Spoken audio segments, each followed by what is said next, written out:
দায়িত্বে যিনি ছিলেন এতদিন 41 সাল টার্গেট দিয়েছিলেন, অতদিন লাগবে না, 41 ঘন্টায় দেশে ইসলাম দাঁড় হয়ে যাবে ইনশাআল্লাহ।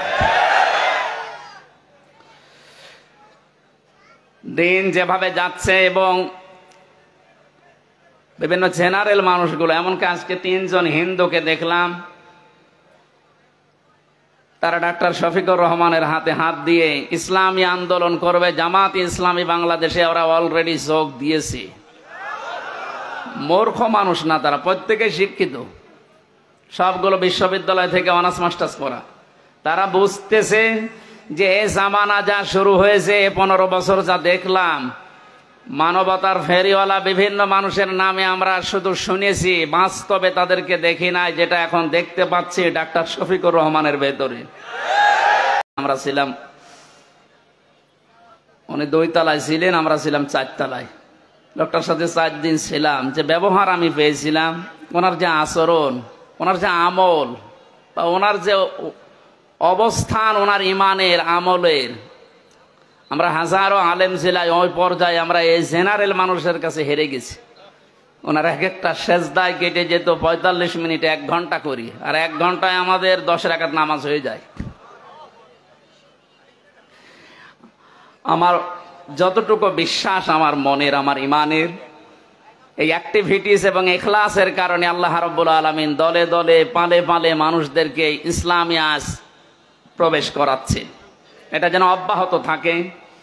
5 তারিখের আগ পর্যন্ত মাত্র 20 ভাগ মানুষ চাইতো যে দেশে ইসলাম কায়েম হোক। এই 18-19 দিনের ব্যবধানে এখন প্রায় 35 ভাগের উপরে মানুষ অলরেডি চাচ্ছে যে দেশে ইসলাম দিয়ে, কোরআন দিয়ে দেশটা চলুক। আমরা তো দেখলাম এই 53 বছর, যদিও আমরা 33 বছর, আমার মুরব্বী যে বসে আছে, এই সমস্ত মানুষগুলো তো দেখেছে যে বাবা চালিয়েছে যে কেমন লাগে না, দেখে নাই? স্বামীও চালিয়েছিল, মানুষ দেখেছে। চাচা চালিয়েছে, জোর করে হোক আর যেভাবে হোক, তাও মানুষ দেখেছে। বউ চালাইলো, দেখলাম, অন্তত আমি দেখেছি। ভাবিও চালিয়েছিল, দেখেছিলাম। এখন শুধু দেখতে বাকি আছে যে এ কোরআন দিয়ে দেশ চললে কেমন দেখা যায়। এটা দিয়ে চালান, এ কারাগার লাগবে না। কারাগার লাগবে কোন কারণে? এটা দিয়ে চললে অপরাধ হলে যে সঙ্গে সঙ্গে বিচার হয়ে যাবে, অপরাধ শেষ। এখানে বছরের পরে বছর মানুষকে কারণে অকারণে আপনি আটকিয়ে বেকার কষ্ট দেবেন কোন কারণে? আমি যে সিঙ্গাড়ার উদাহরণ দিলাম, 100 জনের মাত্র 20 জন চায়, 80 জন মানুষ থাকার পরেও তাদেরটা পাস হয়নি। এই কারণেই এ বাংলাদেশের মুসলমানগুলো আজ আমরা যদি এক হতে পারতাম, এ 3 বছরে যে নির্যাতন, জুলুম, অত্যাচার শিকার আমরা হলাম, বিশেষ করে আলেমেরা, 76 জন আলেম আমরা এক জায়গায় ছিলাম, হেফাজত ইসলাম বাংলাদেশ সহ, চরমনায়ের কিছু মুরিদ ভাই সহ। আমরা, একজন হিন্দু ছিলেন জেলার, এই লোকটা আমার সামনে একটা মুসলমানকে, দাড়িওয়ালা মানুষকে, একটু মনে হয় কমান্ড মানে নাই, এই জন্যে লোক দিয়ে যেভাবে পিটিয়েছে, ওই সময় মনে মনে হচ্ছিল যে এদেশে 96 ভাগ মুসলমান আর মাত্র 4 ভাগ ওরা। আর কিভাবে পেটটা কোনো খুব বেশি বড় জিনিস না, পানি ছিল না। একদিন একটু হইচই হচ্ছিল, ওই বাইরে যেতে নিষেধ করেছে, উনি একটু গিয়েছে। প্রত্যেকটা এরিয়া তো ভাগ ভাগ করা আছে, একটু বের হয়েছিল রাস্তায়, যেভাবে মারধর করলো, নিচতলায় নিয়ে আটক করে, আবার এই যে ডান্ডা বেড়ি দিয়ে, মানে সহ্যের বাইরে এই অবস্থা তৈরি হয়েছিল শুধু আমাদের এই মতানৈক্যের কারণে। আল্লাহ রাব্বুল আলামিন ওই দৃশ্য যেন আর কোনোদিন আমাদের দেশে সামনে নিয়ে না আসে। আমরা যেন দেখতে পাই যে আল্লাহর এই কালাম দিয়ে আমাদের এই 56,000 বর্গ মাইল চলছে। আশপাশে যারা শত্রুতা করার, ষড়যন্ত্র করার দুঃসাহস দেখাচ্ছিল, ডক্টর মোহাম্মদ ইউনূসের এক ধমকে অনেকেই থেমে গেছে, কিন্তু তারা গোপনে চালাচ্ছে। তাদের তো পেছনে ভয় আছে 7 সিস্টার, যদি একবার ভেঙে যায়।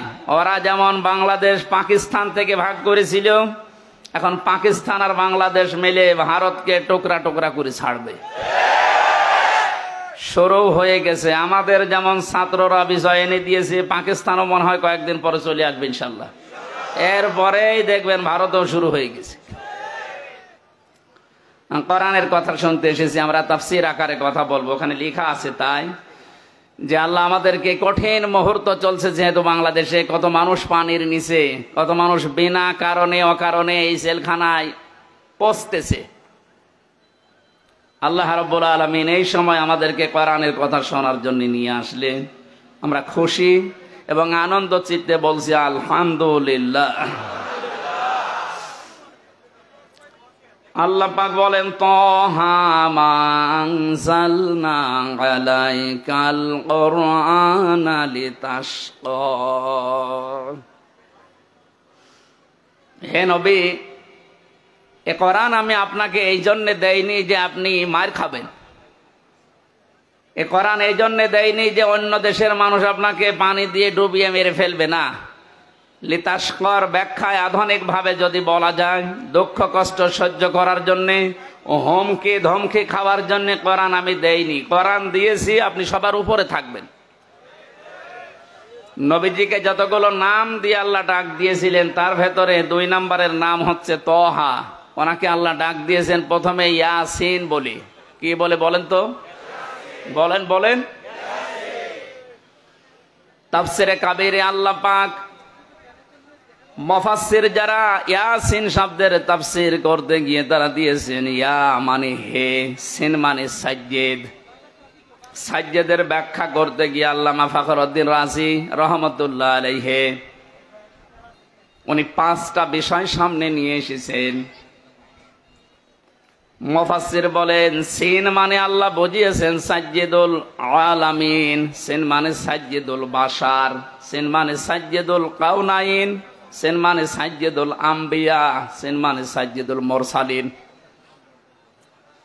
প্রতিটি শব্দের ব্যাখ্যা করতে গিয়ে আমরা দেখেছি, মুফাসসিরের কথা বলছি, উনি জানিয়েছেন সাজ্জেদুল আলামিন মানে শুধুমাত্র বাংলাদেশ না, শুধুমাত্র এই পৃথিবী না, এই 228টা রাষ্ট্র নিয়ে দুনিয়া গঠিত এখন।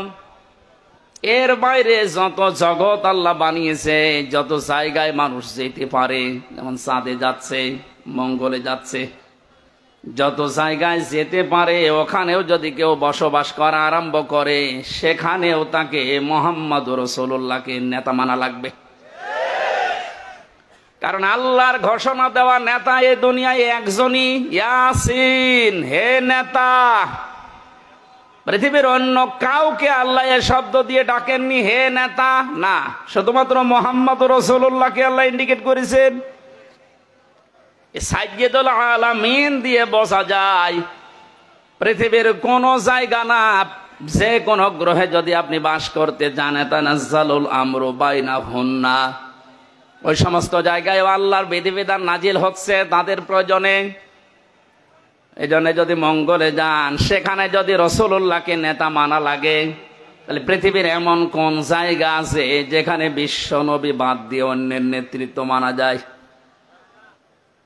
শুধুমাত্র বদ্ধ পাগল ছাড়া কোন মানুষ এই পৃথিবীর ময়দানে মুহাম্মদুর রাসূলুল্লাহ বাদ দিয়ে অন্য কাউকে নেতৃত্বে আসনে বসাতে পারে না।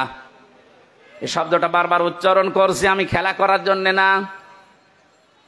গাজীপুরবাসী খুব খেয়াল করে শোনেন, এটা দুনিয়ার সাথে যদি সম্পর্কিত হতো, আল্লাহর কসম আমি এ জায়গায় বলতাম না, এটা সম্পর্কিত আখিরাতের সাথে। আল্লাহ পাক জানিয়েছেন ময়দানে মহাশারে মানুষ যখন হাজির হবে, ওই সময়ে মানুষকে আমি বিচারের কাঠগড়ায় দাঁড় করানোর জন্য 3টি স্টেপে সাজাবো। প্রথমেই মানুষকে ডাক দেওয়া হবে আল্লাহর সামনে দল দল করে। কোরআনে কারীম জানাচ্ছে অকুল্লুহুম আতিহি ইয়াউমাল কিয়ামাতি ফারদা। সূরা মরিয়মের 95 নম্বর আয়াত। আল্লাহ পাক বলেন কিয়ামতে প্রতিটি মানুষকে আমি আল্লাহর সামনে দাঁড় করাবো স্রেফ একা একা। কয়জন করি? এদের স্বাধীন হয়ে গেল কয়েকদিন আগে, দ্বিতীয় স্বাধীনতা বলা হচ্ছে। এরপরে অনেক ভণ্ড এখনো বসে নেই এই কথাটাকে কোরআনের বিরুদ্ধে পুরা উল্টা সাজিয়ে মানুষকে এখনো ধোকা দিয়ে বোকা বানাচ্ছে। কোনো চিন্তা করবা না, চিন্তা নেইও, আমরা আছি, পার করে দেব। দুনিয়ার এই ছোট্ট জীবনে যদি অনেকে পার করতে গিয়ে ধরা খায়, কিয়ামতের ওই কঠিন ময়দানে আল্লাহ আপনাকে ডাকবে। কোন মানুষ আপনার সাথে প্রথম স্টেপে থাকবে না, স্রেফ আপনি একা সামনে দাঁড়াবেন আল্লাহর। একটু নিজের দিকে তাকিয়ে পেছনের জীবনের দিকে একটু হিসাব মিলান তো। সত্যি যদি আল্লাহ আপনাকে ডাক দিয়ে বলে পড়, ইকরা কিতাবাকা কাফা বিনাফসিকা লিয়াউমা আলাইকা হাসিবা। সূরা বানী ইসরাঈলের 14 নম্বর আয়াতে আল্লাহ জানিয়েছেন, এটা পড়, জান্নাতে যাবি না জাহান্নামে যাবি কারো জিজ্ঞাসা লাগবে না, তুই নিজেই যথেষ্ট। এখানে যত আসামি জেলখানায় আছে গাজীপুর, কাশিমপুর সহ, প্রত্যেকটি আসামিকে আদালতে তোলার সময় বিচারক কিন্তু জিজ্ঞাসা করে তার অপরাধ সম্পর্কে, যেটা করেছেন কিনা। বিশেষ করে 164 যখন নেয়, ম্যাজিস্ট্রেট কিন্তু জিজ্ঞাসা করে যা যা বললেন আপনি এগুলো করেছেন কিনা। আল্লাহর বিচার ব্যবস্থা পুরা উল্টা। ইয়ারাফুল মুজরিমুনা বিসিমাহুম ফায়ুখাযু বিন-নাওয়াসি ওয়াল আকদাম ফাবিআইয়ি আলাই রাব্বিকুমা তুকাযযিবান। বলেন আল্লাহু আকবার। আল্লাহ পাক বলেন, কিয়ামতের দিন আমি অপরাধীকে জিজ্ঞাসা করব না যে এটা করেছিস কিনা। কিয়ামতের দিন আমি তার শরীরের ভেতরে অপরাধগুলো ফুটিয়ে তুলব। এর তাফসীরে আমি 10 প্রকার আকৃতির কথা পেয়েছি। মানুষের চুল ধরবে অপমান করার জন্যে, আর কদম মানে পা ধরবে। ফেরেশতারা এই দুইটা নিয়ে তাকে জাহান্নামে ফেলার জন্য রওনা দেবে।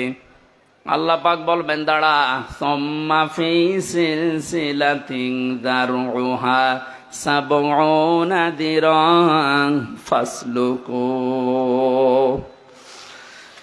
এর 70 হাত বা গজ বিশাল শিকল দিয়ে বাঁধ। এটা বাধা হবে এই কারণে যেন অপমানের মাত্রা আরো বেড়ে যায়। 15টা বছরের যে দৃশ্যগুলো আমি আদালতে দেখেছি, বিশেষ করে আমার 3 বছরে, সাইকুল হাদিসের সন্তান, সাইকুল হাদিস এবং হাজারো আলেম। আজকে একজন মাজলুম আলেম বের হয়েছে, মুফতি জসিমউদ্দিন রহমানী। আল্লাহ পাক তাকে হায়াতে তাজ্জেবা সিহাতে কুল্লিয়া দান করেন, বলেন আমিন। আলেমদের জোতা টানার যোগ্যতাও যারা দায়িত্বে ছিল তাদের ছিল না। অথচ এই মানুষগুলোকে আদালতে হাজির করতে গিয়ে দেখতাম পায়ে দিয়েছে ডান্ডা বেড়ি, হাতে দিয়েছে হ্যান্ডকাপ, তাও যেটা দিলে হাত কেটে যায়। মাজায় দড়ি বেঁধে ছাগলের মতো গরুর মতো টানতে টানতে নিয়ে যেত। আর বিভিন্ন তালায় ওই জালেমদের দোসররা, জালেমরা থেকে টিপ্পনি কাটতো। দেখ কি অবস্থা। আমার মনে হয় পুরা বিষয় আল্লাহ পুরাটাই পাহাড়ের মতো উল্টিয়ে দিয়েছে। এ কালামানিকের যে অবস্থা, ওর নাকি শুনলাম অন্ডকোষ উড়িয়ে গেছে।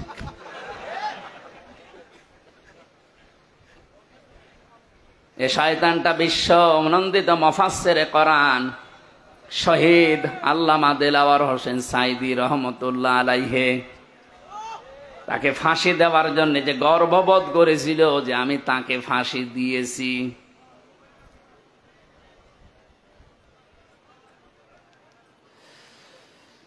গাজীপুরবাসী,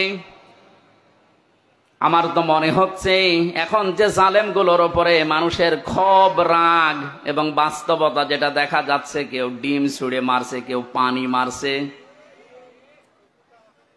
কেউ কিল ঘুষিত ফিরিয়ে আসে। এগুলো সব আমার যতটুকু ধারণা নবীর ওই হাদিস অনুযায়ী এটা আলেমদের বরদোয়ার ফল। বিশ্ব নবী জানিয়েছেন, ইত্তাকি দাওয়াতাল মাজলুম, পৃথিবীর মানুষেরা সাবধান, তুমি আর চাই করো না কেন, মজলুমের বরদোয়া থেকে নিজেকে বেশি বাঁচিয়ে রাখবা, কারণ এটা একটা কঠিন বিষয়। ফাইন্নাহা লাইসা বাইনাহু ওয়া বাইনাল্লাহি হিজাব। মজলুম যদি বরদোয়া করে আর আল্লাহর মাঝে কোনো পর্দা, কোনো ফারাক থাকে না, সঙ্গে সঙ্গে কবুল হয়ে যায়। আমার মাথায় দড়ি দিয়ে যখন নিয়ে গিয়েছিল প্রথমে, এত অসহায় মনে হচ্ছিল নিজের কাছে যে আল্লাহ আমি কি করেছি। পায়ে দিয়েছে ডান্ডা বেড়ি, হাতের ভেতরে এখানকার মাজার ভেতরে সে এত মোটা মোটা দড়ি, 2-3 জন 4 জন পুলিশ হাত ধরে রাখে আর একজন টানতেছে, গরু টেনে নিয়ে যাচ্ছে। দুনিয়ায় যদি আল্লাহ এটা উল্টিয়ে দেখাতে পারে, আখেরাতের বিচার তো আলাদা। এই জন্য কিয়ামতে আপনি একা দাঁড়াবেন, কোনো সাক্ষী লাগবে না, আপনার শরীরের ভেতরে ওই বিষয়গুলো আল্লাহ ফুটিয়ে তুলবে। ফাম্মা মান উতিয়া কিতাবাহু বিয়ামিনি, আমল নামা যদি আল্লাহ হাতে দিয়ে বলে পড়, ডান হাতে যারা পাবে ফায়াকুলু হাউ মকরাউ কিতাবিয়া, ওরা নিজে আনন্দ পাবে আর মানুষকে বলবে দেখো কি সুন্দর রেজাল্ট আমি পেয়েছি। ও বাংলার মানুষেরা, পাশে যেহেতু কারাগার, হাজারো মানুষ এখন যারা আছে, আমি যেহেতু নিজের বাস্তবতা বলছি, হাজার হাজার মানুষ এই জেলখানায় তো প্রায় এক জায়গায় 10,000 আছে, এখন মনে হয় আরো বেশি। এ মানুষগুলো এই মাগরিবের পরে, এশার পরে এদের অনুশোচনা শুরু হয়। সবাইকে উদ্দেশ্য করে বলছি, আমরা যে যা করছি দুনিয়াতে, কিয়ামতের ময়দানে বইটা হাতে দেওয়ার পরে পড়তে পারবেন তো। এজন্য নিজের ব্যক্তিগত জীবনকে আগে সংশোধন করা আরম্ভ করেন। আমি নিজের থেকে এখন শুরু করব। আমি যদি সত্যি এখনই মারা যায়, আমার এই 33 বছরের যে রেকর্ড আল্লাহ আমাকে দেখাবে, আমি যেন সম্মুখে পড়তে পারি, এরকম কাজ এখন থেকে আরম্ভ করব। জীবনের আসল সফলতায় তো ওইটা, ফামাং সুহসিহা আনিন নারি ওয়া উদখিলাল জান্নাতা ফাকাদ ফাজ। আল্লাহ পাক বলেন ওই লোকটার জীবন তো সফল, যাকে আস্তে আস্তে জাহান্নামের কাজগুলো ছেড়ে দেওয়ায় আর জান্নাতের কাজের দিকে আমি আল্লাহ তাকে এগিয়ে দেই। সুতরাং এমন আমল, এমন কাজ, এমন বই আমি তৈরি করতে চাই, যেটা কোটি কোটি মানুষের সামনে আমি মানুষকে পড়ে শোনাতে পারবো। বলেন আমিন। কিয়ামতে যেহেতু সর্বপ্রথম আল্লাহ বিচার ব্যবস্থায় আপনাকে আমাকে একা ডাকবে, স্রেফ কেউ থাকবে না।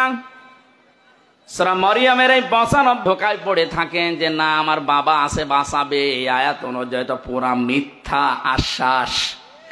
কথা বলেন না কেন? কেউ থাকবে না পাশে, আপনি স্রেফ একা থাকবেন।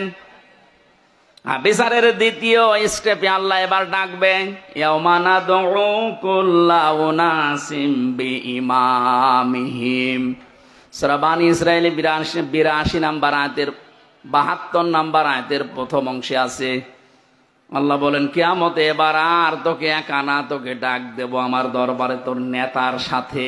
কার সাথে? এটা যদি কেউ রাজনীতি মনে করেন, আপনার কপালে আগুন লাগবে। আল্লাহ পাক বলেন কিয়ামতে আমি তোকে তোর নেতার সাথে ডাক দেব। ও গাজীপুরবাসী, নিজের মনকে প্রশ্ন করেন তো, আপনি যে নেতার আদর্শ মেনে চলেন, ওকে যেহেতু আল্লাহ আগে ডাকবে, এরপরে পেছনে আপনাকে, আপনার কি মনে হয় এখন আপনি যার পেছনে এখনো পর্যন্ত আছেন, ওই লোকটা যদি সামনে থাকে আল্লাহ কি মাফ করবে বলে মনে হয়? আপনি এখনই যদি বলেন না, আপনি তো ধরা খাবেন। ও বলছে ঠিক, ও ধরা খাবে, তাও ঠিক। ধরা যেন খাওয়া না লাগে, এই কারণেই তো রাইফি সাহেব আয়োজন দিয়েছে। কোরআন দিয়ে শোনানোর জন্যই লিখেছে তাফসীরুল কোরআন মাহফিল। আমি তো কোরআন দিয়েই বলছি, একটা কথাও বাইরের বলেছি। সুতরাং আহ্বান জানাচ্ছি আমি বড় দরদ নিয়ে, মায়া নিয়ে। আমি দেখতে পাচ্ছি কোরআন আর হাদিসের চোখ লাগিয়ে যে আপনি ধরা খাবেন। এখনো পর্যন্ত অনেক জালেম, জালেমের দোসর এখনো স্ট্যাটাস দিয়ে যাচ্ছে। আমার মনে হয় যার মনের ভেতরে বিন্দু পরিমাণ একটু একটু বিবেক, একটু অনুশোচনা কাজ করে, তার সামনে যদি শুধু আয়না ঘরটা ভেসে আসে, কোনোদিনও জালেমের পক্ষে স্ট্যাটাস দেওয়ার কথা না। কি মর্মান্তিক বিষয়, আপনি একটু ভাবেন। শুধু আমি মাটির নিচে ছিলাম, কি অসহায় মনে হয় নিজেকে, তাও তো আমার একটু বড় জায়গা ছিলাম। কিন্তু ব্যারিস্টার আরমান, আমান আজমি ভাই সহ যারা ছিলেন ওদের কবরের মতো জায়গায় রেখে দিত। এই জুলুমের সাথে যারা জড়িত, এখনো যদি বিশ্বাস না হয়, যারা দায়িত্বে আছে তাদেরকে বলবো, এই আয়না ঘরটা টুরিস্ট স্পেস হিসাবে রেখে দেন। মানুষ যেন, তামাম দুনিয়ার মানুষ বোঝে যে এই পৃথিবীতে একজন জালেম ছিল। এটা জুলুমের একেবারে সর্বোচ্চ পর্যায়। এটা বেঁচে থাকা মানুষও জানে না। আপনি যদি মেরে ফেলে সংবাদ দিয়ে দিতেন যে অমুককে মেরে ফেলেছি, তাহলে তার বউটা অন্য জায়গায় বিয়ে করতে পারত, তার ছেলে মেয়ে বসতো যে বাপ মারা গেছে। কি অবস্থা বলেন তো ব্যারিস্টার আরমানের? তার স্ত্রীকে আপনি কি জবাব দেবেন কিয়ামতে?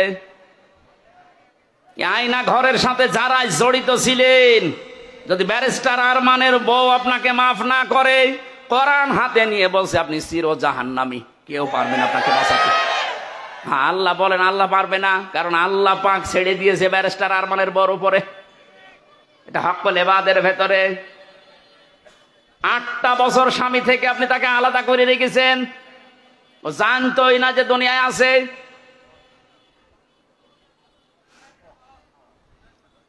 আমি কয়দিন থেকে আমার অবস্থা হালচাল শেষ হয়ে গেছে, আর সে 8টা বছর।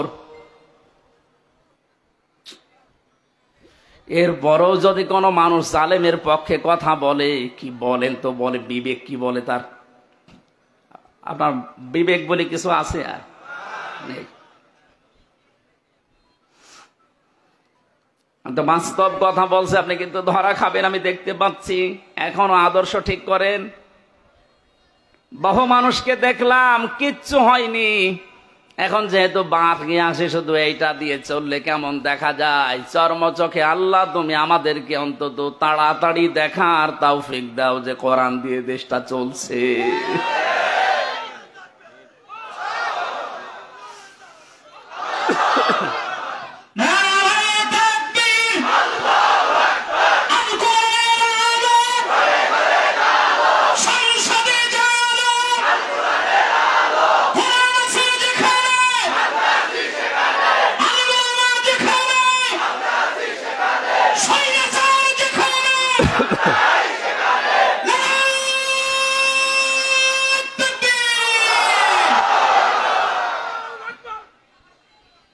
অন্য কোন দিকে না নিয়ে বিবেকের দিকে নিয়ে যান। আমি আপনাকে বাঁচাতে চাই। সত্যি আমরা কিন্তু ধরা খেয়ে যাব যাদের আদর্শ ঠিক নেই। এই মুহূর্ত থেকে আমি আশা করছি পাল্টাবেন। 2 নম্বরের ব্যাখ্যায় পেয়েছি, আল্লাহর নবী জানিয়েছেন, আমাকে আল্লাহ ইয়াসিন বলে ডাক দেওয়ার কারণে, সিন মানে সাইয়্যিদুল আলামিনের পরে সিন মানে সাইয়্যিদুল বাশার। সিন মানে কি? বাশার মানে মানুষ। আনাল্লাহ আলহামদুলিল্লাহ লা ইলাহা ইল্লাল্লাহ সুবহানাল্লাহ আলহামদুলিল্লাহ লা ইলাহা ইল্লাল্লাহ লা ইলাহা ইল্লাল্লাহ মুহাম্মাদুর রাসূলুল্লাহ। এজন্য মানুষ আমরা যারা দাবি করছি, এখনই সিদ্ধান্ত পাল্টিয়ে যান, যদি এর আগে ভুল করেও থাকেন, যে আমি এখন থেকে যতদিন আছি মুহাম্মাদুর রাসূলুল্লাহ ছাড়া কাউকে আদর্শ মানি না, মানবো না। সাইয়্যিদুল কাওনাইন শুধু এই জগতে না, আমার আরেকটা জগৎ আছে, ওখানেও লাগবে তাকে। কিয়ামতে সুপারিশ করার জন্য আল্লাহ সর্বপ্রথম যাকে অনুমতি দেবেন তিনি আমাদের নেতা মুহাম্মাদুর রাসূলুল্লাহ। যার অনুমতি ছাড়া আল্লাহর বানানো জান্নাতে যাওয়া যাবে না। এখনই তাকে ঠিক করে তারপরে মরেন। তিনি শুধু সাধারণ মানুষের না, সাইয়্যিদুল আম্বিয়া, নবীদেরও নেতা ছিলেন। শুধু নবী না, সাইয়্যিদুল মুরসালিন, রাসূলদেরও তিনি আদর্শ ছিলেন, নেতা ছিলেন। আল্লাহ পাক তাকে প্রথমে এই নামে ডাক দিয়েছেন ইয়াসিন, 2 নাম্বারে বলেন তহা। এটা নবীজির নাম। রাসূলুল্লাহকে আল্লাহ সম্বোধন করেন মানসালনা আলাইকাল কুরআনা লিতাশকা। হে নবী, আপনাকে আমি কোরআনটা এই জন্য দেইনি যে আপনি অপমান হয়ে থাকবেন, অপদস্থ হবেন, না খেয়ে থাকবেন, বন্যার পানিতে ডুবেই মরে যাবেন না। কোরআন দিয়েছি এগুলো সব মোকাবেলা করার জন্যে। জোরে বলেন সুবহানাল্লাহ। এটা মোকাবেলা করার জন্য যদি কোরআন দিয়ে থাকেন তাহলে কোরআনকে ওই পর্যায়ে নিয়ে যাওয়া লাগবে যেখানে কোরআন গেলে চিন্তা থাকে না, দুঃখ থাকে না। ওয়ালা তাহিনু ওয়ালা তাহজানু ফামান তাবিআ হুদায়া ফালা খাউফুন আলাইহিম ওয়ালা হুম ইয়াহজানুন। আমার পাঠানো হেদায়েত যদি অনুসরণ করতে পারো, অনুসরণ করা যায় যেখানে গেলে ওই জায়গায় যদি নিয়ে যেতে পারো। প্রশ্ন আসতে পারো অনুসরণ তো করি, হ্যাঁ। আজ আমাদের অনেকের ঘরে ঘরে কোরআন শরীফ আছে, কিন্তু যেখানে থাকা দরকার ওই জায়গায় না থাকার কারণে আজ হাজারো মানুষ জায়েজ জিনিস জায়েজ জানার পরও মানতে পারছি না। যেখানে গেলে জায়েজটা জায়েজ ভাবে মানা যায় আর হারামটা হারাম জানার পরে ছেড়ে দেওয়া যায়, এই জায়গায় কোরআনকে পৌঁছিয়ে দেওয়ার দায়িত্ব এখন আমাদের। আর সে সময় এবং সুযোগ আমাদের সামনে ইনশাল্লাহ আসতেছে। এরপরও যদি আপনি ভুল করে ফেলেন, আমার মনে হয় বারবার আল্লাহ সুযোগ দেবে না। কথা বলে না কেন? মান ক্বারাআল কুরআনা ফাস্তাযহারাহু, যে ব্যক্তি কোরআন পড়ে এবং কোরআনকে দাঁড় করানোর জন্য স্পষ্ট এজহার মানে বিজয় করা।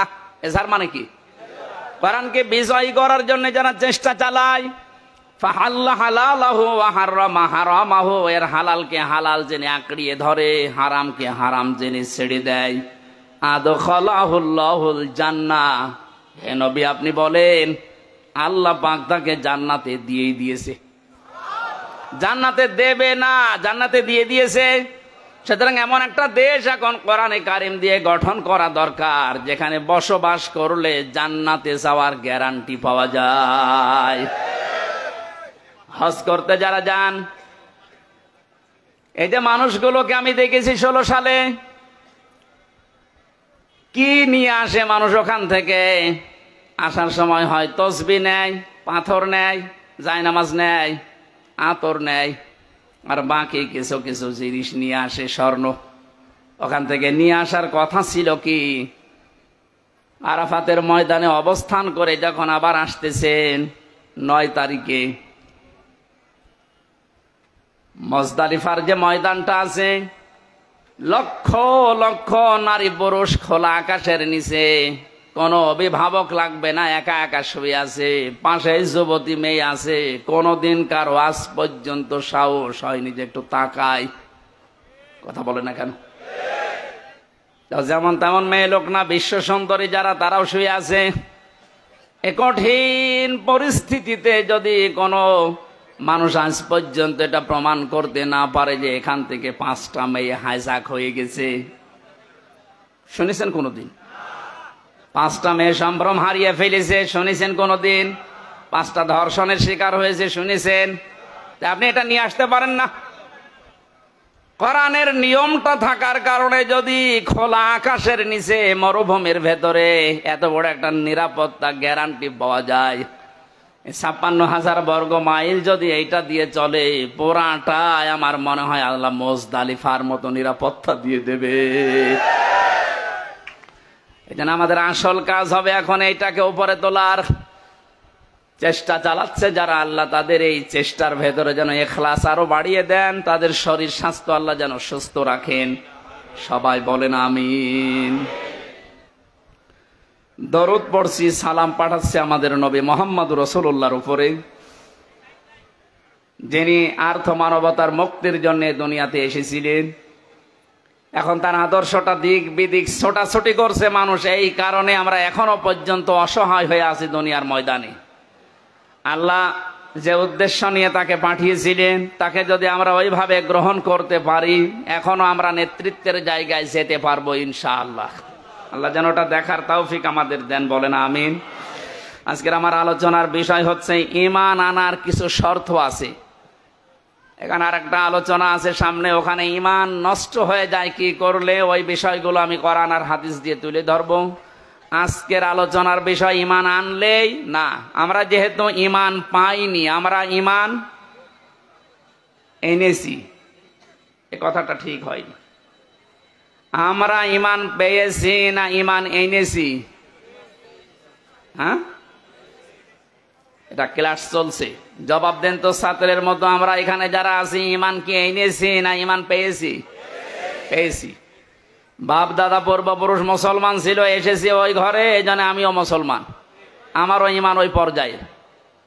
তো সাহাবা একরাম ঈমান পেয়েছিলেন না ঈমান এনেছিলেন? কোরআনে কারিমে আল্লাহ যে বারবার ডাক দিয়েছেন, ঈমান পেয়েছো যারা না ঈমান এনেছো যারা? ইন্নাল্লাযীনা আমানু, নিশ্চয় যারা ঈমান পায়। কি? যারা ঈমান আনে। তাহলে ঈমান আনার বিষয়, ঈমান যদি কেউ আনতে চায়, বিশ্ব নবীকে আল্লাহ জানিয়েছেন, হে নবী তারা যেন আপনার কাছে আসে যারা ঈমান আনবে বলে 6টা বিষয় তাদেরকে জানাবেন, যে এই 6টা হচ্ছে ঈমান আনার শর্ত। সূরা মুমতাহিনার 12 নম্বর আয়াতে আল্লাহ এই দলিলগুলো দিয়েছেন। বিশ্ব নবীর কাছে যে মেয়েরা আসতো বায়াত নেওয়ার জন্যে, নবীজি জানিয়েছিলেন পর্দার আড়ালে বসো, তোমাদেরকে আমি বায়াত দিতে রাজি আছি, কিন্তু 6টা বিষয় ওয়াদা করে যাও যে জীবনে কোনোদিন করবা না। আর যারা দায়িত্বে আছেন, উপদেষ্টা মণ্ডলীতে যারা আছেন, কয়েকজন মাত্র হিন্দু, বাকি সবই যেহেতু মুসলিম। আর ধর্ম উপদেষ্টায় যিনি আছেন তিনি বিশিষ্ট একজন আলেম,